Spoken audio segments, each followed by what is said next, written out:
ನಮಸ್ಕಾರ ಸ್ನೇಹಿತರೆ, ನಿಮಗೆಲ್ಲ ಮಮತೆ ಜೀವನಕ್ಕೆ ಮಮತೆಯ ಸ್ವಾಗತ. ನಾನು ಮಮತಾ ಶಂಕರಿ. ಇವತ್ತೊಂದು ಚಪಾತಿಗೆ, ರೊಟ್ಟಿಗೆ, ಅನ್ನಕ್ಕೆ ಎಲ್ಲದಕ್ಕೂ ಆಗುವಂತಹ ಒಂದು ಕರಿ ಮಾಡೋದನ್ನು ತೋರಿಸ್ತಾ ಇದ್ದೀನಿ. ಹೆಸರು ಕಾಳಿನ ಕರಿ, ಹೆಸರು ಕಾಳು ಬರುತ್ತಲ್ವ ಇಡೀ ಅದರದ್ದು ಕರಿ ಮಾಡ್ತಾಯಿದ್ದೀನಿ. ಅಂದರೆ ಒಂದು ಪಲ್ಯ ಥರ ತುಂಬ ರುಚಿಯಾಗಿರುತ್ತೆ. ಇದು ಅನ್ನಕ್ಕೂ ಸೇರಿಸ್ಕೋಬೋದು, ಚಪಾತಿ, ಅಕ್ಕಿ ರೊಟ್ಟಿ ಇಂಥದ್ದಕ್ಕೂ ಸೇರಿಸ್ಕೋಬೋದು. ಚಪಾತಿಗಂತೂ ಫಸ್ಟ್ ಕ್ಲಾಸ್ ಆಗುತ್ತೆ. ನಾನು ಚಪಾತಿಗೆ ಮಾಡಿರೋದು. ತುಂಬ ರುಚಿಯಾಗತ್ತೆ. ಅದೇ ರೀತಿ ರೊಟ್ಟಿ, ಅಕ್ಕಿ ರೊಟ್ಟಿಗೂ ಚೆನ್ನಾಗೇ ಆಗುತ್ತೆ. ಅನ್ನಕ್ಕೂ ಸೇರಿಸ್ಕೋಬೋದು. ಇದು ಕಾಂಬಿನೇಷನು ಎಲ್ಲದಕ್ಕೂ ರುಚಿಯಾಗತ್ತೆ. ತುಂಬ ಸುಲಭವಾಗಿ ಬೇಗ ಆಗುವಂತಹ ಅಡುಗೆ ಇದು. ತುಂಬ ರುಚಿಕರವಾದಂತಹ ಅಡುಗೆ, ತುಂಬ ಚೆನ್ನಾಗಿರುತ್ತೆ. ಪಲ್ಯಕ್ಕಿಂತ ಹೆಚ್ಚು ಇದನ್ನು ಮಾಡಿದರೆ ಚಪಾತಿ ಒಂದೆರಡು ಜಾಸ್ತಿನೇ ತಿಂದು ಹೋಗುತ್ತೆ, ಅಷ್ಟು ಚೆನ್ನಾಗಿರುವಂತಹ ಡಿಶ್ ಇದು. ಚಪಾತಿಗೆ ಹೇಳಿ ಮಾಡಿದಂತಹ ಡಿಶ್ಶು. ಅಕ್ಕಿ ರೊಟ್ಟಿಗೂ ತುಂಬ ಚೆನ್ನಾಗಿರುತ್ತೆ. ನೀವು ಮಾಡಿ ನೋಡಿ, ಹೇಗೆ ಮಾಡೋದು ಅಂತ ನೋಡೋಣ. ತುಂಬ ರುಚಿಯಾದಂಥ ಸುಲಭವಾಗಿ ಮಾಡುವಂತಹ ಅಡುಗೆ. ಇದಕ್ಕೆ ಹೆಸರು ಕಾಳನ್ನು ನೆನೆ ಹಾಕಿದ್ದೀನಿ. ಇಲ್ಲಿ ನಾನು ಸ್ವಲ್ಪ ಒಂದು ಗ್ಲಾಸ್ನಷ್ಟು, ಒಂದು ಕಪ್ ಅಂತ ಹೇಳ್ಬೋದು ನೀವು. ಎಷ್ಟು ಬೇಕೋ ಅಷ್ಟು ನೆನೆ ಹಾಕ್ಕೊಳ್ಳಿ. ಇದನ್ನು ಸ್ವಲ್ಪ ಮೊಳಕೆ ಬರೆಸಿದ್ದೀನಿ ನಾನು. ಮೊಳಕೆ ಬರೆಸೋದೇನೂ ಮಾಡ್ಬೋದು, ಬೇಡ ಅಂದರೆ ಮೊಳಕೆ ಬರೆಸಿದ್ರೆ ಒಳ್ಳೇದಲ್ವ ಪ್ರೋಟೀನು, ಅದರಿಂದ ಮೊಳಕೆ ಬರೆಸಿ ಮಾಡಿದ್ದೀನಿ. ಮೊಳಕೆ ಬರೆಸೋದು ತುಂಬ ಸುಲಭ, ಗೊತ್ತಿದೆ ಎಲ್ರಿಗೂ. ನೀವು ಬಟ್ಟೆಯಲ್ಲಿ ಅದರಲ್ಲಿ ಇದರಲ್ಲೆಲ್ಲ ಹಾಕೋಬೋದು, ಅಂದರೆ ಬಟ್ಟೆಲೆಲ್ಲ ಹಾಕಿ ಮೊಳಕೆ ಬರೆಸ್ಬೋದು. ಸಿಂಪಲ್ ಅಂದರೆ ಹೀಗೆ ನೆನೆ ಹಾಕಿಬಿಟ್ಟು ನೀರು ತೆಗೆದು ಗಾಳಿ ಆಡೋ ರೀತಿ ಇಟ್ಟರೆ ಬರುತ್ತೆ ಮೊಳಕೆ. ಇದನ್ನು ಕುಕ್ಕರ್ಗೆ ಹಾಕಿ ಬೇಯಿಸ್ಕೊಳ್ತಾ ಇದ್ದೀನಿ. ಸ್ವಲ್ಪ ಬೇಕಷ್ಟು ನೀರು ಹಾಕ್ಕೊಂಡು ಬರೀ ಕುಕ್ಕರ್ಗೆ ಹಾಕಿ ಬೇಯಿಸ್ಕೊಳ್ತಾ ಇದ್ದೀನಿ. ಬೇರೆ ತಟ್ಟೆಯಲ್ಲಿ ಹಾಕಿ ಕುಕ್ಕರಲ್ಲಿ ಹಾಕಿ ಬೇಯಿಸೋದಾದರೂ ಬೇಯಿಸ್ಬೋದು. ಅದು ಬೇಯೋಷ್ಟೊತ್ತಲ್ಲಿ ಮಸಾಲೆ ತಯಾರು ಮಾಡ್ಕೊಳ್ಳೋಣ. ಇಲ್ಲಿ ಒಂದು ಚಮಚದಷ್ಟು, ಒಂದೂವರೆ ಚಮಚದಷ್ಟು ಕಡಲೆ ಬೀಜ ಇದೆಯಲ್ವ, ಇದನ್ನು ಹುರ್ಕೊಳ್ತಾ ಇದ್ದೀನಿ. ಡ್ರೈ ರೋಸ್ಟೇ ಮಾಡ್ತಾ ಇರೋದು, ಏನೂ ಇದಿಲ್ಲ, ಎಣ್ಣೆ ಎಲ್ಲ ಹಾಕಲ್ಲ. ಸುಮ್ಮನೆ ಹಾಗೆ ಸ್ವಲ್ಪ ಡ್ರೈ ರೋಸ್ಟ್ ಮಾಡ್ತಾಯಿದ್ದೀನಿ.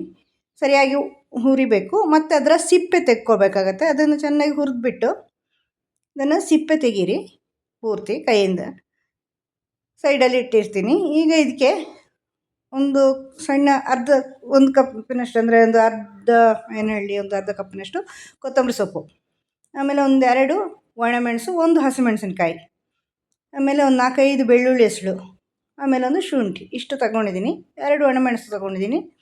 ಅದು ಪರಿಮಳಕ್ಕೂ, ಅಂದರೆ ಕಲರ್ಗೂ ಆಯಿತು, ಖಾರಕ್ಕೂ ಆಯಿತು. 1 ಹಸಿಮೆಣಸಿನ್ಕಾಯಿ, ಜಾಸ್ತಿ ಖಾರ ಬೇಕಾದರೂ ಇನ್ನೂ ಸೇರಿಸ್ಕೋಬೋದು ಹಸಿಮೆಣಸಿನ್ಕಾಯಿ. ಮತ್ತು 3 ಚೆನ್ನಾಗಿ ಹಣ್ಣಾಗಿರೋಂಥ ಟೊಮೆಟೊ ಹಣ್ಣು ತೊಗೊಂಡಿದ್ದೀನಿ. ಚೆನ್ನಾಗಿ ಹಣ್ಣಾಗಿದೆ ಇದು. ಹಣ್ಣು ಹೆಚ್ಚಾಗಿರೋಷ್ಟು ಚೆನ್ನಾಗಿರುತ್ತೆ. ಅದರಲ್ಲಿ ಹುಳಿ ಅಂಶ ಇರುತ್ತೆ, ರಸ ಇರುತ್ತೆ, ಎಲ್ಲ ಇರುತ್ತೆ. ಇದನ್ನು ಚಿಕ್ಕದಾಗಿ ಕಟ್ ಮಾಡಿಕೊಂಡು ನಾನು ಮಿಕ್ಸಿ ಜಾರಿಗೆ ಸೇರಿಸ್ಕೊಳ್ತಾ ಇದ್ದೀನಿ. ಕಟ್ ಯಾಕೆ ಮಾಡ್ತಿದ್ದೀನಿ ಅಂದರೆ, ಇಲ್ಲಾಂದರೆ ಅದು ಉಳಿದ್ಕೊಂಡ್ಬಿಡತ್ತೆ, ಅದಕ್ಕೋಸ್ಕರ. ಇಲ್ಲಾಂದರೆ ತುಂಬ ಚಿಕ್ಕದು ಮಾಡಬೇಕು ಅಂತಲ್ಲ, ಅಂದರೆ ಮಿಕ್ಸಿ ಜಾರಲ್ಲಿ ಚಿಕ್ಕದಾಗಿ ಸಣ್ಣ ಆಗಬೇಕು, ನೈಸ್ ಆಗಬೇಕದು. ಆದ್ದರಿಂದ ಈ ಥರ ಕಟ್ ಮಾಡಿ ಹಾಕ್ತಾಯಿದ್ದೀನಿ. ಆವಾಗ ಸ್ವಲ್ಪ ಚೆನ್ನಾಗಿ ನುಣ್ಣಗೆ ಆಗುತ್ತೆ ಅದು ಮಿಕ್ಸಿ ಜಾರಲ್ಲಿ. ಹೆಚ್ಚೇನು ವಸ್ತುಗಳು ಹಾಕಲ್ಲ. ಕೊತ್ತಂಬರಿ ಸೊಪ್ಪು ತುಂಬ ಜಾಸ್ತಿ ಬೇಕು ಅಂತಿಲ್ಲ, ಒಂದು ಸಣ್ಣ ಕಪ್ಪಲ್ಲಿ ಒಂದು ಅರ್ಧ ಕಪ್ಪು ಅಂತ ಹೇಳ್ಬೋದು ನೀವು, ಅಷ್ಟು ಹಾಕ್ಕೊಳ್ಳಿ. ಹೆಚ್ಚು ಬೇಕಾಗಿಲ್ಲ. ತುಂಬ ದೊಡ್ಡ ತುಂಡು ಇದ್ದರೆ ಟೊಮೆಟೊ ಅದು ಉಳ್ಕೊಂಬಿಡತ್ತೆ, ಅದಕ್ಕೋಸ್ಕರ ಈ ಥರ ಚಿಕ್ಕದಾಗಿ ಕಟ್ ಮಾಡಿ ಹಾಕ್ಕೊಂಡಿದ್ದೀನಿ. ಒಳ್ಳೆ ಹಣ್ಣಾಗಿದೆ ಇದು. ಹಣ್ಣಾಗಿರೋ ಟೊಮೆಟೊ ತುಂಬ ಚೆನ್ನಾಗಿರುತ್ತೆ, ರಸ ಇರುತ್ತಲ್ವ, ಹುಳಿನೂ ಇರುತ್ತೆ. ಅದರಿಂದ ಎಲ್ಲನೂ ಸಾಕಾಗುತ್ತೆ ಅದಕ್ಕೆ. 3 ಟೊಮೆಟೊ ತೊಗೊಂಡಿದ್ದೀನಿ ನಾನಿಲ್ಲಿ. 1 ಕಪ್ನಷ್ಟು ಹೆಸರು ಕಾಳು ತೊಗೊಂಡಿರೋದಲ್ವ, ಅದರಿಂದ. ನೀವು ಜಾಸ್ತಿ ಮಾಡ್ತೀರ ಅಂದರೆ ಜಾಸ್ತಿ ಕ್ವಾಂಟಿಟೀಲಿ ತಗೊಳ್ಳಿ. ಮುಖ್ಯ ಮಸಾಲೆನೇ ಇದುವೇ. ಇದು ತುಂಬ ಪರಿಮಳ ಕೊಡುತ್ತೆ. ಇದರ ಜೊತೆ ಕೆಲವು ಬೇರೆ ವಸ್ತುಗಳನ್ನು ಹಾಕ್ಕೊಳ್ತಾ ಇದ್ದೀನಿ, ನೋಡ್ತಾ ಇರಿ. ಈ ಥರ ಕಟ್ ಮಾಡಿ ಸೇರಿಸ್ಕೊಂಡಿದ್ದೀನಿ 3 ಟೊಮೆಟೊನೂ ಕೂಡ. ಈ ಥರ ಚೆನ್ನಾಗಿರೋ ಟೊಮೆಟೊ, ಅಂದರೆ ಒಳ್ಳೆ ಹಣ್ಣಾಗಿರೋಂಥ ಟೊಮೆಟೊ ನೀವು ತಗೊಂಡ್ರೆ ಎಲ್ಲ ಅಡುಗೆಗಳಿಗೂ ಚೆನ್ನಾಗಿರುತ್ತೆ. ಈಗ ಉತ್ತರ ಭಾರತದ ಅಡುಗೆಗಳಿಗೆಲ್ಲ ಟೊಮೆಟೊಗಳು ಬೇಕೇ ಬೇಕು. ಆವಾಗಲೂ ಇದೇ ಥರ ಹಣ್ಣಾಗಿರೋದು ತಗೊಂಡ್ರೆ ಅದರಲ್ಲಿ ರಸದ ಅಂಶ ಇರುತ್ತೆ, ರಸ ಇರುತ್ತೆ, ಚೆನ್ನಾಗಿ ಅದು ಸೇರಿಕೊಳ್ಳುತ್ತೆ ಇದ್ರ ಜೊತೆ, ಬೇಳೆಕಾಳುಗಳ ಜೊತೆ. ತುಂಬ ಚೆನ್ನಾಗಿ ಆಗುತ್ತೆ ಆವಾಗ.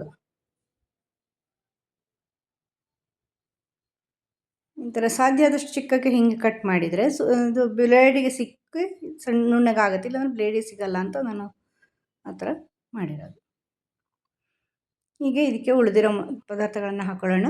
ಕೊತ್ತಂಬರಿ ಸೊಪ್ಪನ್ನು ಕೂಡ ಹಾಕ್ಕೊಳ್ತಾ ಇದ್ದೀನಿ. ಅದನ್ನು ಸ್ವಲ್ಪ ಕಟ್ ಮಾಡಿ ಹಾಕ್ಕೊಳ್ತಾ ಇದ್ದೀನಿ, ಯಾಕಂದರೆ ಇಲ್ಲಾಂದರೆ ಅದು ಬಳ್ಳಿ ಥರ ಬ್ಲೇಡಿಗೆ ಸಿಕ್ಕಾಕೊಳ್ಳುತ್ತೆ, ಸಣ್ಣಗಾಗಲ್ಲ, ಮಿಕ್ಸಿ ಜಾರ್ ತಿರುಗಲ್ಲ ಮಿಕ್ಸಿ, ಅದರಿಂದ ಡ್ಯಾಮೇಜ್ ಆಗುತ್ತೆ ಅಂತ ಈ ಥರ ಕಟ್ ಮಾಡಿ ಹಾಕ್ಕೊಳ್ಳೋದು. ಇಲ್ಲಾಂದರೆ ಕಡ್ಡಿ ಸ್ವಲ್ಪ ಇದ್ದರೆ ರುಬ್ಬೋದಾದ್ರಿಂದ ಸ್ವಲ್ಪ ಕಡ್ಡಿ ಸಹಿತ ಹಾಕ್ಬೋದು, ಬರೀ ಸೊಪ್ಪೇ ಹಾಕಬೇಕು ಅಂತೇನಿಲ್ಲ.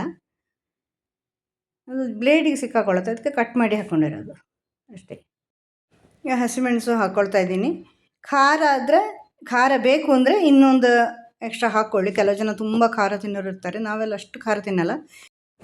2 ಒಣಮೆಣಸು ಹಾಕ್ಕೊಳ್ತಾ ಇದ್ದೀನಿ. ಅಂದರೆ ಹಸಿಮೆಣಸಿನ ಖಾರ ಬೇರೆ, ಒಣಮೆಣಸಿನ ಖಾರ ಬೇರೆ ಅಲ್ವಾ, ಅದರಿಂದ ಅದು ರುಚಿಯಾಗುತ್ತೆ. ಎರಡನ್ನು ಸೇರಿಸ್ಕೊಂಡು ಒಂದು 4-5 ಬೆಳ್ಳುಳ್ಳಿ ಹಾಕ್ಕೊಂಡಿದ್ದೀನಿ. ಒಂದು ಶುಂಠಿನ ಕಟ್ ಮಾಡಿ ಸೇರಿಸ್ಕೊಳ್ತಾ ಇದ್ದೀನಿ. ಇದನ್ನೆಲ್ಲ ಸೇರಿಸ್ಕೊಂಡು ರುಬ್ಕೊಂಡು ಬರಬೇಕು ಚೆನ್ನಾಗಿ. ನೀರು ಹಾಕಬೇಕಾಗಿಲ್ಲ, ಟೊಮೆಟೊದಲ್ಲಿರೋ ನೀರೇ ಸಾಕು. ಬೇಕಂದ್ರೆ ಒಂದು ಸ್ವಲ್ಪ ಸೇರಿಸ್ಬೋದು, ಹೆಚ್ಚು ಬೇಡ. ಆಮೇಲೆ ಬೇಕಂದರೆ ಇದಕ್ಕೆ ಸೇರಿಸ್ಕೋಬೋದು ಅಷ್ಟೇ. ಇದಕ್ಕೆ 1 ಚಮಚದಷ್ಟು ಜೀರಿಗೆ ಸೇರಿಸ್ಕೊಂಡಿದ್ದೀನಿ. ಆಮೇಲೆ 1 ಚಮಚದಷ್ಟು ಎಳ್ಳು ತೊಗೊಂಡಿದ್ದೀನಿ, ಬಿಳಿ ಎಳ್ಳಿದು. ಇದನ್ನು ಹುರಿದ್ಬಿಟ್ಟು ತೊಗೊಂಡಿದ್ದೀನಿ, ಡ್ರೈ ರೋಸ್ಟ್ ಮಾಡಿಬಿಟ್ಟು. ನಾನು ಮೊದಲೇ ಹುರಿದು ಇಟ್ಟಿರ್ತೀನಿ. ಫುಲ್ ತಂದ ತಕ್ಷಣ ಒಂದು ಪ್ಯಾಕೆಟ್ ಎಳ್ಳು ತಂದರೆ ಅಷ್ಟನ್ನು ಫುಲ್ಲನ್ನು ಹುರಿದಿಡ್ತೀನಿ, ಯಾಕಂದರೆ ಹಾಳಾಗತ್ತೆ. ಇಲ್ಲಾಂದರೆ ನಾವು ಡೈಲಿ ಯೂಸ್ ಮಾಡಲ್ಲ ನಮ್ಮ ಅಡುಗೆಗಳಿಗೆ ಎಳ್ಳು, ಅದರಿಂದ ಹಾಳಾಗೋದಕ್ಕೆ ಹುರಿದೇ ಇಟ್ಟಿರ್ತೀನಿ. ಆದ್ದರಿಂದ ಅದನ್ನು ಹಾಗೆ ಉಪಯೋಗಿಸಿದ್ದೀನಿ. ಆಮೇಲೆ ನೆಲಗಡಲೆ ಹುರಿದಿಟ್ಟಿದ್ದೀವಲ್ವ, ಕಡಲೆ ಬೀಜ, ಅದನ್ನು ಸೇರಿಸ್ಕೊಂಡಿದ್ದೀನಿ. ಈ ಥರ ನೀವು ಎಳ್ಳೆಲ್ಲ ಆ ಥರ ತಂದಾಗ ಹುರಿದಿಟ್ಟರೆ ಹಾಳಾಗಲ್ಲ, ತುಂಬ ಸಮಯವರೆಗೂ ಉಳಿಯೋದು. ನಾವು ಡೈಲಿ ಯೂಸ್ ಮಾಡಲ್ಲ, ಅಪರೂಪಕ್ಕೆ ಯೂಸ್ ಮಾಡುವಾಗ ತುಂಬ ಸಮಯ ಕಳೆದು ನೋಡಿದರೆ ಅದು ಹಾಳಾಗಿರುತ್ತೆ. ಅದಕ್ಕೋಸ್ಕರ ಫಸ್ಟೇ ಹುರಿದಿಡೋದು, ಯಾಕಂದರೆ ಎಲ್ಲ ಅಡುಗೆಗೂ ಹುರಿದೇ ಉಪಯೋಗಿಸೋದಲ್ವ. ಅದನ್ನು ಈಗ ಅಷ್ಟು ವಸ್ತುಗಳನ್ನು ಚೆನ್ನಾಗಿ ನುಣ್ಣಗೆ ರುಬ್ಬಿ ತನ್ನಿ ಮಿಕ್ಸಿ ಜಾರಲ್ಲಿ.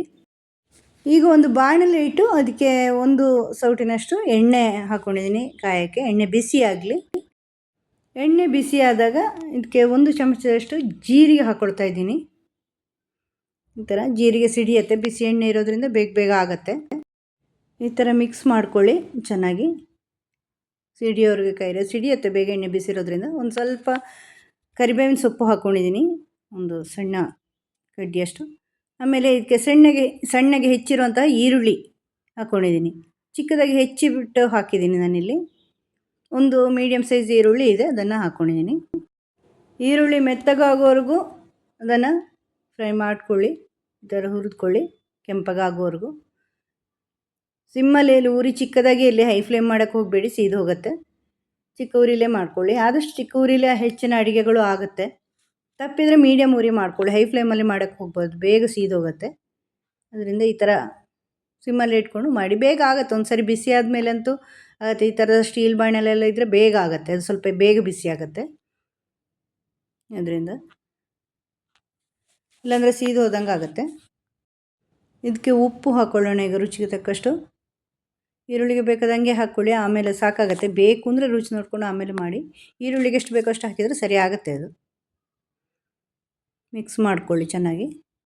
ಒಂದು ಚಮಚದಷ್ಟು ಅರಿಶಿನ ಪುಡಿನ ಸೇರಿಸ್ಕೊಳ್ಳಿ. ಈಗ ಉಪ್ಪು ಮತ್ತು ಅರಿಶಿನ ಪುಡಿ ಚೆನ್ನಾಗಿ ಮಿಕ್ಸ್ ಮಾಡ್ಕೊಳ್ಳಿ. ಈಗ ಈರುಳ್ಳಿನೂ ಚೆನ್ನಾಗಿ ಬಾಡಿರುತ್ತೆ. ಈಗ ನಾವು ಮಿಕ್ಸಿಲಿ ರುಬ್ಬಿಟ್ಟಿದ್ದೀವಲ್ಲ, ಅದನ್ನು ರುಬ್ಬಿಟ್ಟಿರೋ ಮಸಾಲೆನ ಸೇರಿಸ್ಕೊಳ್ಳೋಣ ಮಿಕ್ಸಿ ಜಾರಿಂದ. ನುಣ್ಣಗೆ ರುಬ್ಬಿರಬೇಕು. ಕೊತ್ತಂಬರಿ ಸೊಪ್ಪು ಇದೆಲ್ಲ, ಜೀರಿಗೆ ಇದೆಲ್ಲ. ಸ್ವಲ್ಪ ನೀರು ಹಾಕ್ಕೊಂಡು ಮಿಕ್ಸ್ ಮಾಡ್ಕೋಬೋದು ಮಿಕ್ಸಿ ಜಾರಿಂದ. ಆಮೇಲೆ ಬೇಕಾದಂಗೆ ಹೆಚ್ಚು ಕಡಿಮೆ ಮಾಡ್ಬೋದು. ಇದು ಬೇಯೋಷ್ಟು ನೀರು ಹಾಕ್ಕೋಬೋದು ನೀವು. ಮಿಕ್ಸಿ ಜಾರಿಗೆ ಈ ಥರ ನೀರು ಹಾಕಿಬಿಟ್ಟು ಮಿಕ್ಸ್ ಮಾಡ್ಕೊಳ್ಳಿ. ಇದರಲ್ಲಿ ಸೇರಿಸ್ಕೊಳ್ಳಿ. ಇದಕ್ಕೆ ಚೆನ್ನಾಗಿ ತೊಳೆಸ್ಬಿಟ್ಟು ಈಗ ಇದನ್ನು ಚೆನ್ನಾಗಿ ಕುದಿಯೋಕ್ಕೆ ಬಿಡಿ. ಚೆನ್ನಾಗಿ ಕುದಿಬೇಕು, ಒಂದು 2 ನಿಮಿಷಗಳ ಕುದಿಬೇಕಿದು. ಕೈ ಬಿಡದೆ ತಿರುಗ್ಕೊಳ್ಳಿ, ಎಲ್ಲರೂ ಸೀದು ಹೋಗೋ ಚಾನ್ಸಸ್ ಇರುತ್ತೆ ಬಿಟ್ಟರೆ. ಸ್ವಲ್ಪ ಎಲ್ಲ ಏನಾಗಲ್ಲ, ಆದರೂ ಆದಷ್ಟು ತಿರುಗಿಸ್ಕೊಳ್ಳಿ. ಮಿಕ್ಸ್ ನೋಡಿ ಚೆನ್ನಾಗಿ ಇದಾಗಿದೆ, ಕುದ್ದಾಗ ಈಗ ಬೆಂದಿರೋ ಹಸಿರು ಕಾಳು ಇದೆಯಲ್ವ, ಕುಕ್ಕರಲ್ಲಿ ಬೆಂದಿರೋದು, ಅದನ್ನು ಸೇರಿಸ್ಕೊಳ್ತಾ ಇದ್ದೀನಿ ಪೂರ್ತಿ. ನೀವು ಮೊಳಕೆ ಬರೆಸೋದು ಹೆಂಗಂದರೆ ನೆನೆ ಹಾಕ್ಕೊಳ್ಳಿ, ಒಂದು 8 ಗಂಟೆಗಳ ಕಾಲ ನೆನೆ ಹಾಕಿ. ಆಮೇಲೆ ನೀರು ತೆಗೆದುಬಿಟ್ಟು ಒಂದು ಬಟ್ಟೆಯಲ್ಲಿ ಕಟ್ಟಿ ಇಟ್ಟರೆ ಚೆನ್ನಾಗಿ ಮೊಳಕೆ ಬರುತ್ತೆ. ಇಲ್ಲಾಂದರೆ ಅಷ್ಟು ಬೇಡ, ಅರ್ಜೆಂಟಾಗಿದೆ ಅಂದರೆ ಅದೆಲ್ಲ ಬೇಡ, ಕಷ್ಟ ಆಗುತ್ತೆ ಅಂದರೆ ಸಿಂಪಲಾಗಿ ಮಾಡೋಕ್ಕಾಗತ್ತೆ. ನೀರು ತೆಗೆದುಬಿಡಿ, ನೆನೆಸ್ಬಿಟ್ಟು 8 ಗಂಟೆಗಳ ಕಾಲ ನೆನೆಸ್ಬಿಟ್ಟು ನೀರು ತೆಗೆದುಬಿಟ್ಟು ಸ್ವಲ್ಪ ಗಾಳಿ ಆಡೋ ರೀತಿಯಲ್ಲಿ ಇಟ್ಬಿಡಿ. ಅದರಲ್ಲಿ ಮುಚ್ಚಿದ್ರೂ ಸ್ವಲ್ಪ ಓಪನ್ ಇಟ್ಟರೂ ಸಾಕು, ಚೆನ್ನಾಗಿ ಮೊಳಕೆ ಬರುತ್ತೆ. ಗಾಳಿ ಸ್ವಲ್ಪ ನೀರಿನ ಪಸೆ ಅಂಶ ಇರಬೇಕು ಅದರಲ್ಲಿ. ಆಮೇಲೆ ಗಾಳಿ ಆಡೋ ಥರ ಇರಬೇಕು, ನೀರು ಇರಬಾರ್ದು, ಒದ್ದೆ ಆಗಿರಬೇಕು. ಅದು ಹೆಸರು ಕಾಳು ಗಾಳಿ ಆಡೋ ಥರ ಇರಬೇಕು, ಅಂದರೆ ಅದು ಆಗುತ್ತೆ. ನಿಮಗೆ ನೀರು ಬೇಕಾದಂಗೆ ಅಡ್ಜಸ್ಟ್ ಮಾಡ್ಕೊಳ್ಳಿ. ಈಗ ಚೆನ್ನಾಗಿ ಕುದಿಸಿ, ಇದನ್ನು ಮಸಾಲೆಗೆ ಹೆಸರು ಕಾಳು ಹಾಕಿ ಮಿಕ್ಸ್ ಮಾಡಿ ಚೆನ್ನಾಗಿ ಕುದಿಸಿದ್ದೀನಿ. ನೀರು ಬೇಕಾದಂಗೆ ಅಡ್ಜಸ್ಟ್ ಮಾಡ್ಕೊಳ್ಳಿ, ಎಷ್ಟು ದಪ್ಪ ಬೇಕೋ ಅಷ್ಟು. ತಣ್ಣದಾಗ ಸ್ವಲ್ಪ ದಪ್ಪ ಬರುತ್ತೆ ಅದು. ನೆಲಗಡಲೆ ಎಲ್ಲ ಹಾಕಿದ್ದೀವಲ್ವ ಕಡಲೆ ಬೀಜ ಅದರಿಂದ. ಈಗ ಕೊತ್ತಂಬರಿ ಸೊಪ್ಪನ್ನು ಲಾಸ್ಟಿಗೆ ಕಟ್ ಮಾಡಿ ಹಾಕ್ಕೊಂಡಿದ್ದೀನಿ. ತುಂಬ ರುಚಿಯಾದಂತಹ ಒಂದು ಕರಿ ಪಲ್ಯ ಅಂತ ಹೇಳ್ಬೋದು ಇದು. ಚಪಾತಿಗಂತೂ ತುಂಬ ಚೆನ್ನಾಗೇ ಆಗುತ್ತೆ. ನಮ್ಮಲ್ಲಿ ನಾನು ಚಪಾತಿಗೆ ಮಾಡಿದ್ದು, ಅಕ್ಕಿ ರೊಟ್ಟಿಗೂ ಚೆನ್ನಾಗೇ ಬರುತ್ತೆ, ಇದು ಚೆನ್ನಾಗೇ ಆಗುತ್ತೆ. ನಾನು ಮಾಡಿದ್ದೀನಿ ಮೊದಲೇ.